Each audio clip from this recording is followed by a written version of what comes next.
उमाई उमाई उमाई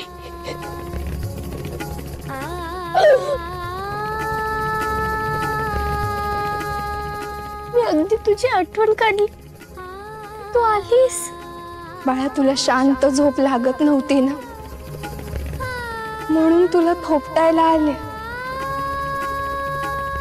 ये ये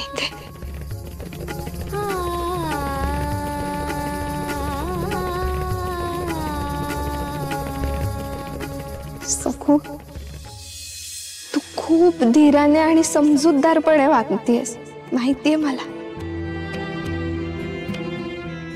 अगं पण घर नवीन आहे, माणसं अनोळखी आहेत। सुरुवातीला थोडा त्रास होईल, थोडा ओरडा खावा लागेल,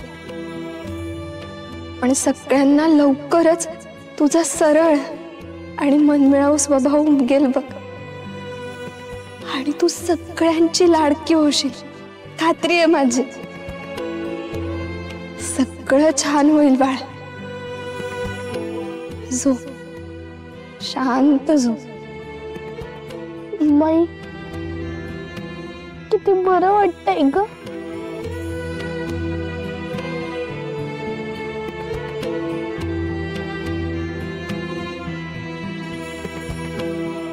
बाळा, सखू बाळा।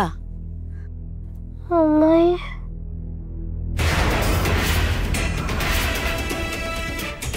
तुम्ही अगं उमाई नाही, रमाई। उमा असो नाही तर रमा, शेवटी आईच ना ग। हा पण अगं काय झालं? आईची आठवण येते का ग? रडायचं नाही हा, मी आहे ना मी। झोप लागली का ग व्यवस्थित? गुणाची ग माझी सखू। चला उठा आता, उठा। काय ग अगं अशी का बघतेस?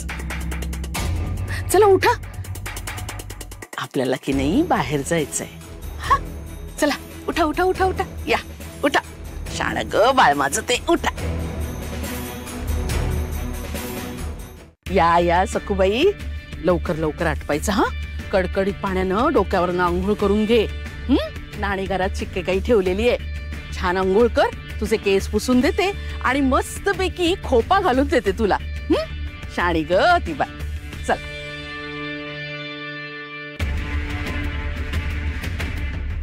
अरे बापरे, हे काय घडतंय विपरीत? अरे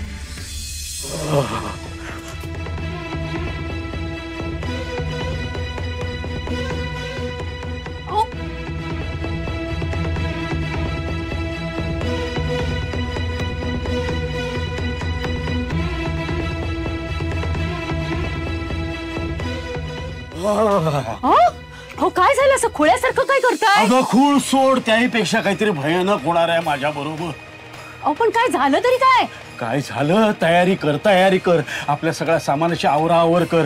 हे बघ, बहुतेक एखाद्या आपल्याला धर्मशाळेत जाऊन राहावं लागणार आहे, कारण इथून आता आपली हकालपट्टी नक्की झालेली आहे। अहो असं काय झालं तरी काय? अगं रमा वहिनी त्या सखू बरोबर चक्क गोड गोड बोलत असताना मी स्वतः बघितलंय। या सासवा सुना जर एकत्र आल्या ना, तर मग आपला खेळ खाल्लास। हो खरंच, ही धोक्याची घंटा दिसते। हे काय खरं गोड गोड बोलणं नाहीये, नक्कीच जाऊबाईंच्या डोक्यात काहीतरी कटकारस्थान असणार आहे। आणि सखूचे लाड झालेत म्हणजे काही दिवसातच हिच्या पाठीवर आसूड उठणार आहेत। पण वच्छे, कसलं असेल ग हे कटकारस्थान? तेच शोधायला हवंय। सखू, तू छान दिसतेसच, म्हणजे नाकी डोळी छानच आहेस, पण व्यवस्थित तयार झालीस ना ती सुंदर पण दिसशील। सासूबाई, आज काय विशेष? कळेल कळेल। वच्छे, माया बघितलीस ना कसली पाताळ यंत्री आहे ती, कसं गोड गोड बोलते. पण शेवटी काय, कारलं ते कारलं, तुपात तळलं काय, साखरेत घोळवलं काय, तरी कडू ते कडच. मी म्हटलं ना, नक्कीच त्यांचा काहीतरी बेट आहे. जाऊ बाई, अहो एवढं कान देऊन ऐकायची गरज नाही. तयारी करायला घ्या. आज दिगू आणि सखूच्या हातातलं कंकण सोडण्याचा सोहळा करायचाय. दिगूला पण सांगा तयार राहायला. हा हो हो, मी लागते हा तयारीला. कळलं का आज काय आहे ते? हो सासूबाई. काय ग, असं तोंड का पडलेलं तुझं? चेहरा कसा हसरा ठेवायचा. हस बघू. आता कसं?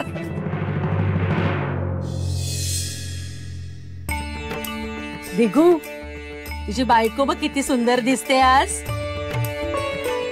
का सांगू का? अरे आज तुझ्या बायकोला जाऊबाईंनी तयार केलंय. माझ्या सासूबाईंचा उत्साह आणि हौस याला काही तोड नाही. सगळ्यांनी जास्तच दृष्ट नका लावू हा माझ्या वहिनीला. बावरली हो बिचारी. पहा ना कशी रानात हरवलेल्या हरणीप्रमाणे कशी भिरभिरत पाहतीये. थांबा, टीटच लावते.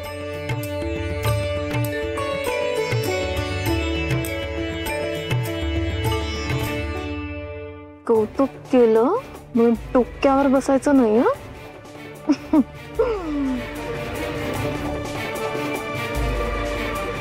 तसा दिगू आपला नशीबवान आहे. नशिबानच हवं तसं दान पडलंय. वा भाऊजी, अहो काय उपमा दिलीत तुम्ही. चला आपण आता कंकण विधीला सुरुवात करूया. दिगू, सखू, कसं असतं ना, या विधीत नवरा बायकोनं एकमेकांच्या मनगटाला बांधलेलं कंकण एका हातानं सोडून त्या पाण्यात सोडतात. कळलं? चला सुरुवात करूया. दिगू, पहिला तुझा मान.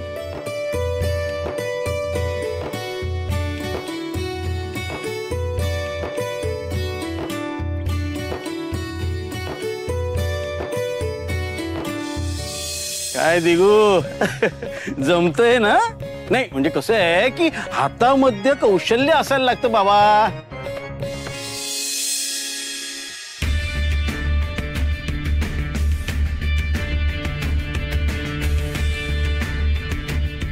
अहो दिगंबरराव, जरा हळूहळू. अहो हात मुरगळला ना तिचा.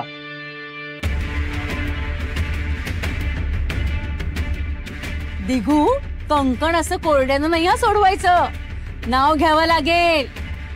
कोणाचं? कोणाचं म्हणजे? तुला काय चार बायका आहेत? तर सूनबाईचं नाव घे.